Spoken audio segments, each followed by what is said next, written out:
নমস্কার, নিউজ নাওয়ের পর্দায় আপনাদের সকলকে স্বাগত। আমি সুমি রয়েছে আপনাদের সাথে। চলে যাব বিস্তারিত খবরে। ওয়াটার ভিশন 2047কে সামনে রেখে রাজস্থানের উদয়পুরে মঙ্গলবার থেকে শুরু হতে চলেছে দ্বিতীয় সর্বভারতীয় সম্মেলন। সম্মেলনে যোগ দেবেন ত্রিপুরার মুখ্যমন্ত্রী ডক্টর মানিক সাহা। জানুয়ারি 2023 সালে ভোপালে প্রথম সর্বভারতীয় জল সম্মেলনের ফলাফলের ওপর ভিত্তি করে রাজস্থানের উদয়পুরে মঙ্গলবার থেকে শুরু হতে চলেছে দ্বিতীয় সর্বভারতীয় সম্মেলন। সম্মেলনে যোগ দেবেন ত্রিপুরার মুখ্যমন্ত্রী ডাক্তার মানিক সাহাও। দ্বিতীয় এই সম্মেলন ভারতের জল সুরক্ষার ভবিষ্যৎ গঠনে একটি গুরুত্বপূর্ণ মাইল ফলক হবে বলে জানিয়েছে জল শক্তি মন্ত্রণালয়। সম্মেলনের প্রতিপাদ্য বিষয় হল ইন্ডিয়া 2047 একটি জল সুরক্ষিত দেশ, যা প্রধানমন্ত্রী নরেন্দ্র মোদীর একটি উন্নত জল নিরাপদ ভারতের দৃষ্টিভঙ্গির সাথে সামঞ্জস্যপূর্ণ। ভবিষ্যৎ প্রজন্মের জন্য আমাদের নদী এবং বাস্তুতন্ত্র সংরক্ষণের ক্ষেত্রে দিশা নির্দেশ করবে এই বৈঠক বলে বিবৃতিতে জানিয়েছে কেন্দ্রীয় সরকার। গত ভোপাল সম্মেলনে 5টি ক্ষেত্রে নেওয়া হয় সিদ্ধান্ত। এগুলি হল জল সুরক্ষা, জল ব্যবহারে দক্ষতা, শাসন, জলবায়ু স্থিতিস্থাপকতা এবং জলের গুণমান। এর ফলে 22টি কার্যকর সুপারিশ তৈরি হয়েছে, যা ইতিমধ্যেই রাজ্য জুড়ে জল ব্যবস্থাপনা কৌশলগুলিকে দিশা দেখাচ্ছে বলেও জানিয়েছে কেন্দ্রীয় সরকার। উদয়পুর সম্মেলন এই সুপারিশগুলোর ওপর ভিত্তি করে তৈরি করা হবে জল দৃষ্টিভঙ্গি 2047। জল ব্যবস্থাপনার গুরুত্বপূর্ণ দিকগুলি নিয়ে আলোচনা করা হবে এই সম্মেলনে। এর মধ্যে রয়েছে কার্যকর শাসন ব্যবস্থা, আন্তঃসীমান্ত সহযোগিতা, উদ্ভাবনী অর্থায়ন, সংশ্লিষ্ট সম্প্রদায়ের অংশগ্রহণ এবং প্রযুক্তিগত সমাধান, দক্ষ জল ব্যবহার এবং বিভিন্ন ক্ষেত্রে উন্নত সমন্বয়। অবশেষে এটি ভারতকে 2047 সালের মধ্যে প্রধানমন্ত্রীর জল নিরাপদ উন্নত ভারতের দৃষ্টিভঙ্গি অর্জনের আরও কাছাকাছি যেতে সাহায্য করবে, যেখানে সকল নাগরিকের জন্য নিরাপদ এবং পর্যাপ্ত জলের অ্যাক্সেস নিশ্চিত করা হবে বলে জানিয়েছে কেন্দ্রীয় জল সম্পদ উন্নয়ন মন্ত্রক। মন্ত্রণালয়ের মতে দ্বিতীয় সম্মেলনের বিষয়বস্তু আঞ্চলিক বৈচিত্র্য বিবেচনা করে জল খাতের জটিলতা মোকাবেলা করার জন্য করা হয়েছে পরিমার্জিত। দ্বিতীয় সর্বভারতীয় রাজ্য জল মন্ত্রীদের সম্মেলন 2025 একটি যুগান্তকারী ঘটনা, যা ভারতের জল সুরক্ষা দৃষ্টিভঙ্গি গঠনের জন্য শীর্ষ নীতি নির্ধারক এবং বিশেষজ্ঞদের একত্রিত করে কৌশলগত আলোচনা, প্রযুক্তি চালিত সমাধান এবং সহযোগিতামূলক সিদ্ধান্ত গ্রহণের মাধ্যমে ভবিষ্যৎ প্রজন্মের জন্য টেকসই জল সম্পদ ব্যবস্থাপনা নিশ্চিত করা বলেও জানিয়েছে কেন্দ্রীয় জল মন্ত্রক। Bureau report, news now. সোমবার থেকে শুরু হলো ভারত ও বাংলাদেশের সীমান্তরক্ষী বাহিনী অর্থাৎ বিএসএফ ও বিজিবি এর 3 দিনের জরুরি বৈঠক। আগরতলা আখাউড়া জল শোধনাগার স্থাপন নিয়ে আলোচনা হবে ডিজি পর্যায়ের এই বৈঠকে। দিল্লির লোধি রোডে বিএসএফ সদর কার্যালয়ে সোমবার থেকে শুরু হলো ভারত ও বাংলাদেশের সীমান্তরক্ষী বাহিনীর মহানির্দেশক পর্যায়ের 3 দিনের জরুরি বৈঠক। এই বৈঠকে বিএসএফ এর প্রতিনিধিত্ব করছেন ডিজি দলজিৎ সিং চৌধুরী এবং বর্ডার গার্ড বাংলাদেশের বা বিজিবির নেতৃত্বে রয়েছেন মেজর জেনারেল মোহাম্মদ আশরাফুজ্জামান সিদ্দিকী। মহানির্দেশক পর্যায়ের বৈঠকটি চলবে 20 তারিখ পর্যন্ত। ভারত বাংলাদেশ সীমান্তে নিরাপত্তা বৃদ্ধি নিয়ে অত্যন্ত গুরুত্বপূর্ণ এই বৈঠক। ভারতের সীমান্তে কাঁটাতারের বিষয়টি এখন হয়ে উঠেছে জটিল, বিশেষ করে ওপার বাংলা থেকে অবৈধ পারাপার বৃদ্ধি পাওয়ায় বিএসএফ এর ওপর বাড়ছে চাপ। মাদক পাচার, অনুপ্রবেশ এবং বিএসএফ জওয়ানদের ওপর হামলার মতো বিষয়গুলি নিয়ে আলোচনা হবে এই বৈঠকে। আলোচনার মধ্যে থাকবে সীমান্তে চোরাচালান বন্ধ করা, পরিকাঠামো উন্নয়ন এবং যৌথভাবে সীমান্ত সুরক্ষা ব্যবস্থাপনা। বিশেষ করে বিএসএফ এর নিরাপত্তা সংক্রান্ত বিষয়টি গুরুত্বপূর্ণ হয়ে দাঁড়িয়েছে। গত কিছুদিন আগে ত্রিপুরা সীমান্তে পাচারকারীদের হামলার শিকার হয়েছিলেন বিএসএফ জওয়ানরা। এই বিষয়টিকেও যুক্ত করা হয়েছে আলোচনায়। বাংলাদেশে অবস্থানকারী ভারত বিরোধী সংগঠনগুলোর বিরুদ্ধে পদক্ষেপ নেবার জন্যও বিজিবির দৃষ্টি আকর্ষণ করবে ভারতীয় সীমান্তরক্ষী বাহিনী। এছাড়া আগরতলা থেকে আখাউড়ার দিকে প্রবাহিত সীমান্তবর্তী 4টি খালের বর্জ্যযুক্ত জল অপসারণে উপযুক্ত শোধনাগার স্থাপনের বিষয়টি নিয়ে আলোচনা হবে বৈঠকে যোগ দিয়েছেন বিএসএফ ত্রিপুরার উচ্চপদস্থ আধিকারিকরা। উল্লেখ করা যেতে পারে, গত বছরের আগস্ট মাসে শেখ হাসিনা সরকারের পতনের পর এই বৈঠকেই হলো দুই পক্ষের মধ্যে প্রথম শীর্ষ পর্যায়ের বৈঠক। 4096 কিলোমিটার দীর্ঘ ভারত বাংলাদেশ সীমান্ত ভারতের মোট 5টি রাজ্যকে যুক্ত করেছে। রাজ্যগুলি হলো পশ্চিমবঙ্গ, ত্রিপুরা, মেঘালয়, আসাম এবং মিজোরাম। গত বছরের ডিসেম্বর মাসে প্রতিবেশীরা একে অপরের হাই কমিশনারদের তলব করার পর টানাপোড়েন দেখা দেয় দু দেশের সম্পর্কে। Bureau report, news now. Job card বাতিল এবং কাজের অধিকার খারিজ করে দেওয়া রেগা শ্রমিকের সংখ্যা বেড়েই চলেছে রাজ্যে। রেগায় নথিভুক্ত পরিবারের সংখ্যা 8,79,000 থেকে হ্রাস করা হয়েছে 6,91,000। সর্বশেষ পরিসংখ্যানে তুলে জানালো গ্রামান্বয়ন মন্ত্রক। রাজ্যে মোট 9,18,000-এর বেশি নথিভুক্ত শ্রমিকের নাম রেগার রেজিস্ট্রেশন থেকে বাতিল করে দেওয়া হয়েছে। এই ক্ষেত্রে প্রায় 2 লক্ষের কাছাকাছি পরিবারের কাজের অধিকার খারিজ করে দিয়েছে সরকার। রেগার পোর্টাল এই তথ্য সরবরাহ করেছে কেন্দ্রীয় গ্রামোন্নয়ন মন্ত্রক। প্রায় প্রতিদিনই বাতিল জব কার্ড এবং কাজের অধিকার খারিজ করে দেওয়া রেগা শ্রমিকের সংখ্যা বেড়েই চলেছে রাজ্যে। চলতি সপ্তাহ পর্যন্ত পরিসংখ্যানে দেখা যাচ্ছে রেগায় নথিভুক্ত পরিবারের সংখ্যা 8,79,000 থেকে কমে দাঁড়িয়েছে 6,91,000। এই সূত্র ধরে রেগার জব কার্ডও ব্যাপক হারে বাতিল করে দিয়েছে গ্রামোন্নয়ন দপ্তর। জব কার্ডের সংখ্যা 8,62,000 থেকে নামিয়ে 6,82,000-এ টেনে নামিয়ে দিয়েছে সরকার। প্রায় 2 লক্ষ জব কার্ড বাতিল করায় 9 লক্ষের বেশি রেগা শ্রমিক হারিয়েছে নিশ্চিত কর্মসংস্থানের গ্যারান্টি। গত কয়েক বছরের মধ্যে প্রায় 22% রেগা শ্রমিক ছেঁটে ফেলেছে বিজেপি মথা আইপিএফটি সরকার। গ্রামীণ কর্মসংস্থানের ক্ষেত্রে এই ছাঁটাই পর্ব তেজি হয়েছে কেন্দ্রীয় সরকারের দ্বিতীয় টার্মে। 2021-22 অর্থ বছরে রেগার জব কার্ড বাতিল করার স্পষ্ট নির্দেশিকা বের করে কেন্দ্র। প্রথম বছর সারা দেশে 1,49,00,000 রেগা শ্রমিকের নাম বাদ দেওয়া হয় রেজিস্ট্রার থেকে। পরের বছর কর্মসংস্থানের গ্যারান্টি ছাঁটায় পৌঁছায় 5,53,00,000-এ। এক বছরে নাম বাতিলের হার বেড়ে যায় 247%। রেগা শ্রমিকদের নাম রেগার রেজিস্ট্রার থেকে বাতিলের এই প্রবণতার জেরে এখন পর্যন্ত 10,43,00,000-এর বেশি রেগা শ্রমিকের নাম গ্যারান্টির তালিকা থেকে ছেঁটে ফেলেছে সরকার। এক্ষেত্রে নতুন নতুন নিয়ম চালু করে সুকৌশলে রেগা শ্রমিকদের কাজের সুযোগ হরণ করা হচ্ছে বলে দেশের বিরোধী রাজনৈতিক দলগুলোর অভিমত। কেন্দ্রীয় পোর্টালে কাজ না দেওয়ার একটা নমুনা পাওয়া যায় ত্রিপুরার আধার স্ট্যাটাসের দিকে তাকালে। চলতি বছর 1,17,000-এর বেশি শ্রমিকের ব্যাংক অ্যাকাউন্টের আধার সংযুক্তিকরণ সফলভাবে হয়েছে, কিন্তু আধার ভিত্তিক মজুরি প্রদান ব্যবস্থায় নথিভুক্ত করা হয়েছে তার চেয়ে 5 লক্ষ কম। বিভিন্ন অজুহাত তুলে সেগুলোকে আটকে রাখা হয়েছে বলে অভিযোগ। প্রায় 10,000 শ্রমিকের আধার অথেন্টিকেশন ব্যর্থ হয়েছে। বেশিরভাগ ক্ষেত্রেই সরকারি ব্যবস্থাপনার দুর্বলতা এবং বাস্তবসম্মত কিছু কারণে বলে মনে করেন সংশ্লিষ্ট মহল। শ্রমিকদের মধ্যে অনেকের হাতে মুছে গেছে ছাপ কাজ করতে করতে। তারা এখন ঘোর বিপদে। কেন্দ্রীয় মন্ত্রকের তথ্য বলছে রাজ্যে গ্রামীণ কর্মসংস্থান নিশ্চয়তা আইনে নথিভুক্ত ছিলেন 21,22,129 জন রেগা শ্রমিক। এর মধ্যে বাতিল করে দেওয়া হয়েছে 9,18,328 জনের রেজিস্ট্রেশন। সবচেয়ে বেশি রেগা শ্রমিক ছাঁটাই হয়েছে ধলাই জেলায়। রেগা আইনে পিছিয়ে পড়া জেলা হিসেবে ধলাইকে বিশেষ সুবিধা প্রদান এবং 100 দিনের জায়গায় বছরে 150 দিন কাজ দেওয়ার সুযোগ আছে। সেই ধলাইতেই বেশিরভাগ এডিসি এলাকায় 1,68,832 জন রেগা শ্রমিকের নাম বাতিল করে দিয়েছে সরকার। এই পদক্ষেপ বিজেপি সরকারের উপজাতিদের প্রতি দরদের আসল চেহারা দেখাচ্ছে বলে মনে করছে তথ্যবিজ্ঞ মহল। একই সঙ্গে রাজ্য সরকারের বিজেপির জোট সঙ্গী এবং এডিসির পরিচালক মথারও উপজাতিদের প্রতি প্রকৃত দরদ চোখে আঙুল দিয়ে দেখিয়ে দিচ্ছে বলে মনে করছে রাজনৈতিক তথ্যবিজ্ঞ মহল। কয়েক বছরের মধ্যে রেগার প্রায় 22% শ্রমিকের নাম ছেঁটে ফেলা চারটিখানি কথা নয়। এ নিয়ে রাজ্য সরকারের স্পষ্টীকরণ দেওয়া উচিত বলেই মনে করছেন সংশ্লিষ্ট তথ্যবিজ্ঞ মহল। Bureau report, news now. Tripura বিশ্ববিদ্যালয়ে এলডিসি এবং এমটিএস চাকুরির পরীক্ষায় বিহার এবং রাজস্থানের প্রক্সি পরীক্ষার্থী সহ গ্রেপ্তার করা হয়েছে মোট 7 জনকে। সোমবার আদালতের নির্দেশে তাদের রিমান্ডে নেয় পুলিশ।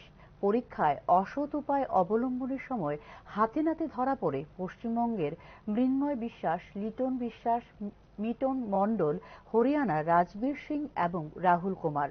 প্রক্সি পরীক্ষার্থী বিহারের পঙ্কজ কুমার এবং রাজস্থানের রামবীর মিনাকেও গ্রেপ্তার করে পুলিশ। ত্রিপুরা বিশ্ববিদ্যালয়ের পরীক্ষা হলে এই ধরনের ঘটনায় বিশেষ একটি চক্রের হাত রয়েছে বলে মনে করেন সংশ্লিষ্ট তথ্যভিজ্ঞ মহল। দেখুন, গতকালকে ইউনিভার্সিটিতে দুইটা কম্পিটিটিভ এক্সাম ছিল, একটা ছিল এলডিসি এবং আরেকটা এমডিএস। তো পরীক্ষার সময় তাদের যে ইনভ্যালিডিটি লেটার ছিল, তারা চেকিং এর সময় মোট মোট 7 জনকে তারা সন্দেহভাজন হিসাবে ধরে। তাদের মধ্যে 2 জন প্রক্সি হয়ে অন্যদের পরীক্ষায় বসেছিল, বাকি 5 জন তাদের ট্রাফিক দপ্তর ও পুলিশের যৌথ উদ্যোগে বিশেষ অভিযান চালিয়ে সোমবার রাজধানীর জিবি সংলগ্ন এলাকায় বেআইনিভাবে দখলকৃত সমস্ত ব্যবসায়ীদের দোকান সরিয়ে দেওয়া হয় এবং রাস্তায় বেআইনিভাবে পার্কিং করা গাড়ি ও বাইক চালকদের জরিমানা করে পার্কিং না করার জন্য নোটিশ বোর্ডও লাগানো হয়। রাস্তার পাশে বেআইনিভাবে জায়গা দখল করে ব্যবসা করা এবং রাস্তার দুপাশে গাড়ি ও বাইক দাঁড় করানোর ফলে সারাদিন জিবি এলাকায় ট্রাফিক জ্যাম লেগে থাকার দরুন ইমার্জেন্সি রোগীদের হাসপাতালে প্রবেশে বাধা সৃষ্টি হয় বলে দীর্ঘদিনের অভিযোগ এলাকাবাসীদের। নিত্যদিনের ট্রাফিক জ্যাম ও অসুস্থ রোগীদের যাতায়াতে অসুবিধার জন্য ট্রাফিক দপ্তর থেকে জিবি বাজার এলাকায় ট্রাফিক দপ্তরের উদ্যোগে এই বিশেষ অভিযান চালানো হয় এবং আগামী দিনেও রুটিন মাফিক এই অভিযান চালু থাকবে বলে জানান ট্রাফিক দপ্তরের এডিশনাল এসপি সুধাম্বিকা আর। जॉइंट एनफोर्समेंट ड्राइव में भी देखते हैं कि illegal encroachment of parking areas, जो स्ट्रीट वेंडर्स इलीगल वेंडर्स है उन्होंने भी बहुत सारा रोड पर एनक्रोच करके इसकी वजह से भी बहुत ज़्यादा ट्रैफिक जैम और कंजेशन हो रहा है। इसको रिजॉल्व करने के लिए और जो लोग डेंजरस ड्राइविंग कर रहे हैं, विदाउट हेलमेट ड्राइविंग कर रहे हैं, रोड ट्रैफिक एक्सीडेंट्स त्रिपुरा में बहुत बढ़ गए हैं, तो इसकी वजह से हम लोग कर रहे हैं ताकि एक्सीडेंट्स को कंट्रोल में ला सके, ट्रैफिक जैम को कम कर सके। বিশালগড় মহকুমা হাসপাতালের কোয়ার্টার থেকে অ্যাম্বুলেন্স চালক শ্রীনিবাস সরকারের মৃতদেহ উদ্ধার করা হয় সোমবার সকালে। মৃত্যুর কারণ নিয়ে ধোঁয়াশা। পরিকল্পিতভাবে খুন করা হয়েছে বলে দাবি করে সঠিক তদন্তের দাবি জানানো হয়েছে পরিবারের পক্ষ থেকে।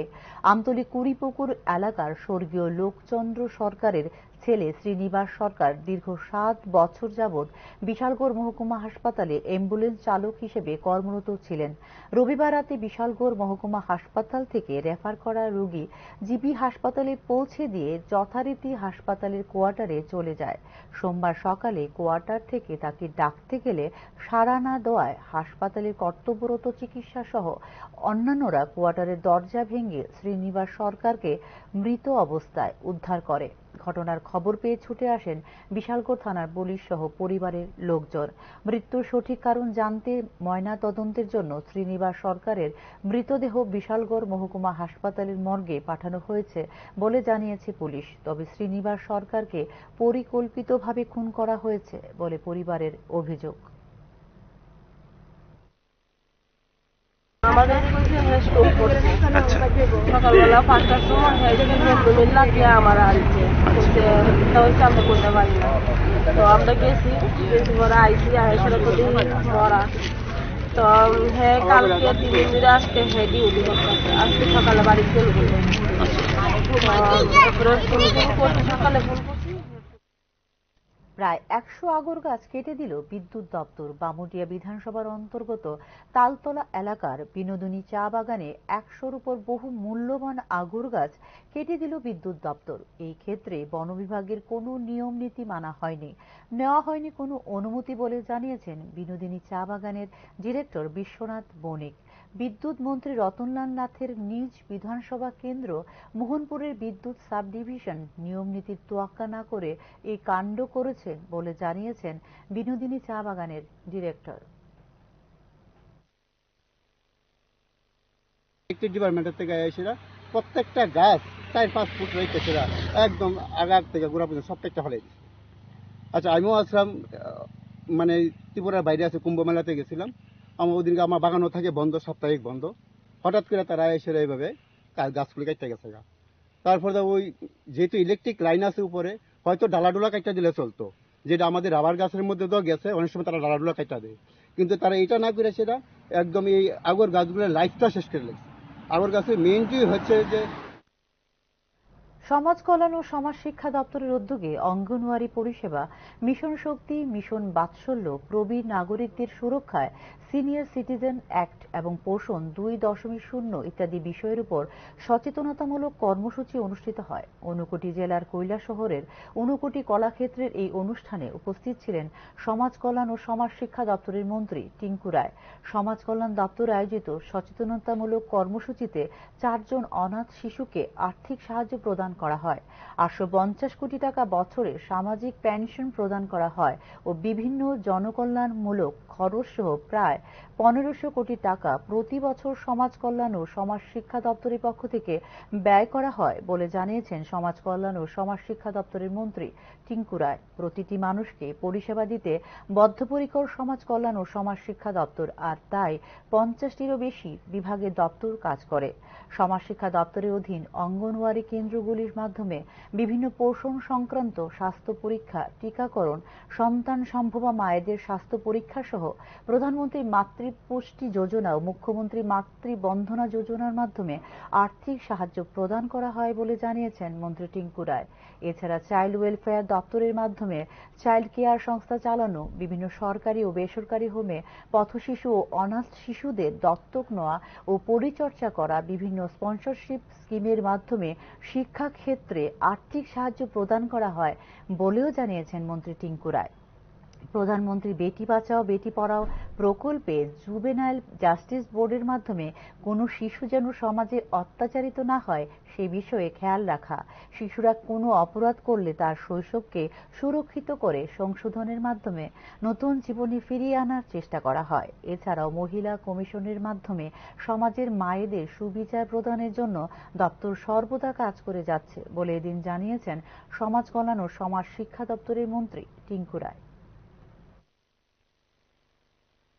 Bachao Beti Padhao, juvenile justice board কোন শিশু যেন অত্যাচারিত না হয়, তাকে যেন অন্যায়ভাবে তার যে শিশু শৈশবটাকে নষ্ট না করা হয়, তার জন্য জুভেনাইল জাস্টিস বোর্ড রয়েছে। বা কোন শিশু অপরাধী তার বিচার ব্যবস্থা যেন অন্যান্য কয়েদিরা যেভাবে তার বিচার হয় সেটা যেন সেভাবে না হয়, তাকে একটা সুরক্ষিত ভাবে তাকে আবার সংশোধন করে নতুন জীবনে যেন ফিরিয়ে আনা যায় তার জন্য দীর্ঘ প্রতীক্ষিত আন্তর্জাতিক মানের ক্রিকেট স্টেডিয়াম উদ্বোধনের দ্বার প্রান্তে ত্রিপুরা। নরসিংগড়ে 22,000 আসন বিশিষ্ট আন্তর্জাতিক ক্রিকেট স্টেডিয়াম নির্মাণের 85% কাজ সম্পন্ন হয়ে গেছে ইতিমধ্যেই। দীর্ঘ প্রতীক্ষিত আন্তর্জাতিক মানের ক্রিকেট স্টেডিয়াম নির্মাণের শেষ প্রান্তে ত্রিপুরা। 185 কোটি টাকা আনুমানিক ব্যয় নরসিংগড়ে গড়ে উঠেছে আন্তর্জাতিক মানের ক্রিকেট স্টেডিয়াম নির্মাণের কাজ। ইতিমধ্যে আন্তর্জাতিক মানের এই ক্রিকেট স্টেডিয়াম নির্মাণের কাজ প্রায় 85% শেষ হয়েছে বলে জানিয়েছে ত্রিপুরা ক্রিকেট অ্যাসোসিয়েশন। প্রায় 22,000 আসন ধারণ ক্ষমতার এই স্টেডিয়াম নির্মাণের আনুমানিক ধার্য করা হয়েছে প্রায় 185 কোটি টাকা। 2017 সালের গোড়ার দিকে শুরু হয়েছিল নরসিংগড়ে আন্তর্জাতিক মানের ক্রিকেট স্টেডিয়াম নির্মাণের কাজ। 2017 সালের গোড়ার দিকে ভারতীয় ক্রিকেটের জন্য সংস্কারের সুপারিশ করার দায়িত্বপ্রাপ্ত লোধা কমিশন জেলা পর্যায়ে ক্রিকেট কার্যক্রম সম্প্রসারণের উপর জোর দেয়, যেখানে ত্রিপুরায় একটি আন্তর্জাতিক স্তরের স্টেডিয়াম নির্মাণকে অগ্রাধিকার দেওয়া হয়। কমিশনের সুপারিশগুলি মাথায় রেখে নরসিংগড়ে শুরু হয় 22,000 আসনের আন্তর্জাতিক ক্রিকেট স্টেডিয়াম নির্মাণের কাজ। তবে কোভিড মহামারীর কারণে স্টেডিয়াম নির্মাণের কাজ বন্ধ ছিল সাময়িকভাবে। নরসিংগড়ের আন্তর্জাতিক মানের ক্রিকেট স্টেডিয়ামে এখনো পর্যন্ত 85% সিভিল নির্মাণ কাজ সম্পন্ন হয়েছে, যার মধ্যে রয়েছে ক্রিকেট মাঠটিও।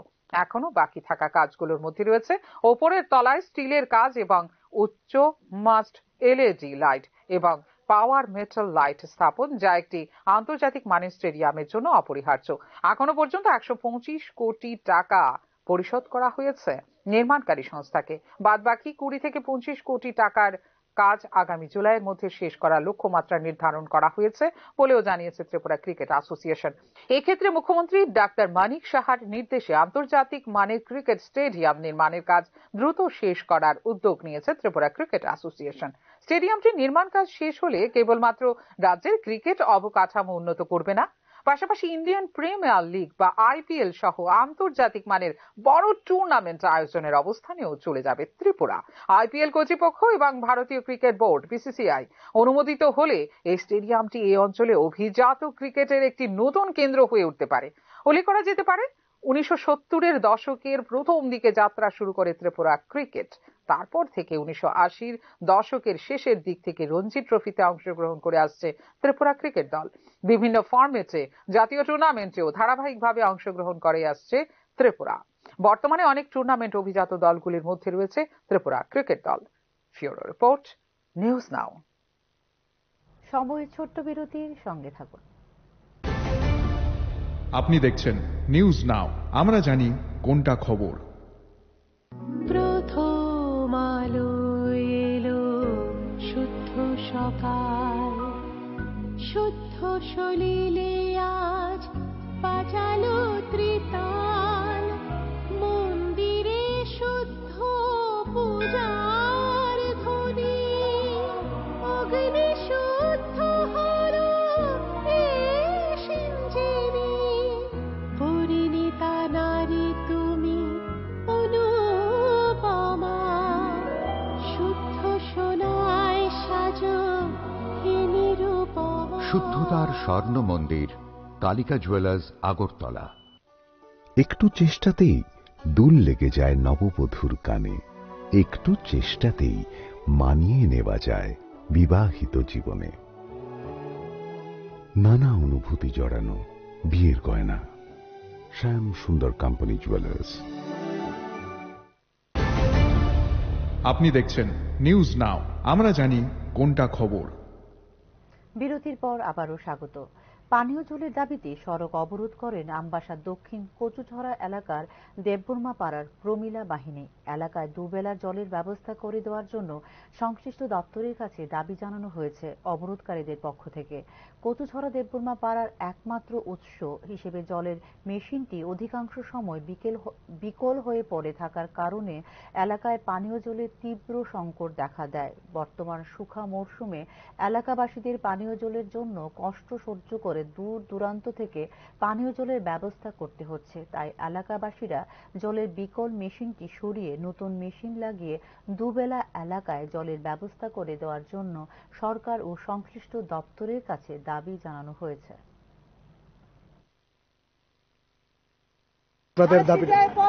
আমরা করতেছি এই এই মেশিন, আমরা এখানে যে একটা মেশিন জলের মেশিন ওয়াটার সাপ্লাই দিছে, এটা দেওয়ার থেকে আমরা মহিলা মানুষ অনেক কষ্ট হয়েছে। মাসের মধ্যে 10 বার নষ্ট হয়। এই মেশিন আমরা লাগতো না, অন্য মেশিন লাগে এই জায়গাতে। কতদিন ধরে জল পাইতেছেন না? অনেক দিন ধরে জল পাইতেছে না আমরা। এখন তো কোনো কারেন্টের অভাব না, এখন বৃষ্টি সিজন না, এখন তো অলরেডি আমরা সব সময় মহিলা মানুষ অনেক দূরে দূরে থেকে জল আনন্দ লাগে, কষ্ট করি। মধ্য রাজনগর নিম্ন বুনিয়াদী বিদ্যালয়ে প্রথম থেকে পঞ্চম শ্রেণী পর্যন্ত 101 জন ছাত্রছাত্রী রয়েছে, আর শিক্ষক শিক্ষিকা সাকুল্যে 2 জন। তার মাঝে বিদ্যালয়ে ভারপ্রাপ্ত প্রধান শিক্ষক প্রদীপ দত্তকে সংশ্লিষ্ট দপ্তর বদলি করছে অন্যত্র। সেই খবর চাউর হতে ক্ষোভে সোমবার সকাল 10টা থেকে স্কুলের সামনে কুর্তি প্রেমতলা প্রধান সড়কটি অবরোধ করে স্কুলের ছাত্রছাত্রীরা। খবর পেয়ে ঘটনাস্থলে ছুটে আসে কদমতলা থানার পুলিশ। ছুটে আসেন কুর্তি গ্রাম পঞ্চায়েতের প্রধান। অবশেষে আইএস এর সাথে কথা বলে ভারপ্রাপ্ত প্রধান শিক্ষক প্রদীপ দত্তকে পুনর্বহাল রাখার অনুরোধ জানানো হয় পঞ্চায়েতের তরফ থেকে। অবশেষে আইএস এর আশ্বাসে পথ অবরোধ প্রত্যাহার করে শিক্ষার্থীরা।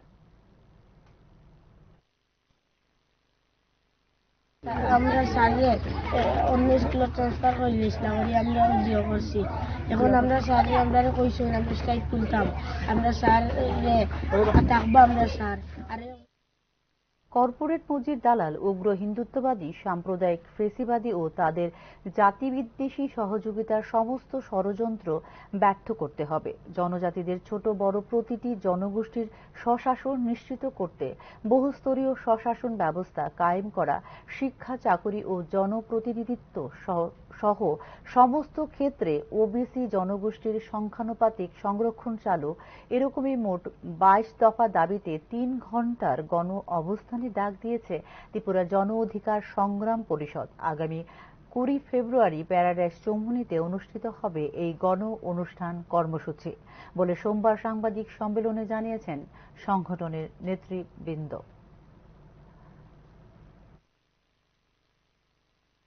আমি 20শে ফেব্রুয়ারি আগরতলা প্যারাডাইস চমুনিতে বিভিন্ন দাবিতে, বিশেষ করে বিভিন্ন যে পশ্চাৎ জনগণ, ওবিসি, এসসি, এসটি, সংখ্যালঘু এবং গণতান্ত্রিক মানুষের যে বিভিন্ন সমস্যা এবং দাবি, সেগুলির পরিপ্রেক্ষিতে উইমেন্স কলেজ এনএসএস ইউনিটের স্বেচ্ছাসেবীদের উদ্যোগে সোমবার আগরতলা রাজবাড়ী সংলগ্ন এলাকায় মশা প্রতিরোধ সংক্রান্ত সচেতনতামূলক কর্মসূচি পালন করা হয়।